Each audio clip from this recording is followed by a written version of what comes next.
अस्सलामुअलैकुम। कराची के इलाके लियाकताबाद में चमड़े के गोदाम में आग भड़क उठी। रिहायशी आबादी में चमड़े के गोदाम में आतिशज़दगी से खौफ व हिरास। क्या आप हालात हाजरा से आगाही हासिल करना चाहते हैं?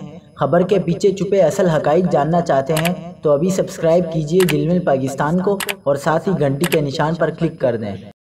आपको बताते चलें कि कराची वस्ती के इलाके लियाकताबाद की रिहायशी आबादी में कायम चमड़े के गोदाम में आग भड़क उठी, जिसे बुझाने के लिए मुतादिद फायर ब्रिगेड टेंडर और इमदादी इदारे काम कर रहे हैं। लियाकताबाद नंबर 4 में नेरिंग सिनेमा की अगबी रिहायशी आबादी में कायम चमड़े के गोदाम में आज दिन 11:35 पर आग भड़क उठी। आग बुझाने के लिए फायर ब्रिगेड के नाजिमाबाद और दीगर सेंटरों से फायर फाइटर्स और आग बुझाने वाली गाड़ियां मौके पर भेजी गई। ईदी फाउंडेशन के रजाकार भी मौके पर मौजूद हैं, जबकि पुलिस और रेंजर्स को भी तलब किया गया है। आतिशज़दगी की वजह फौरी तौर पर मालूम नहीं हो सकी। वाक़े में किसी जानी नुकसान की इत्तला भी नहीं मिली है।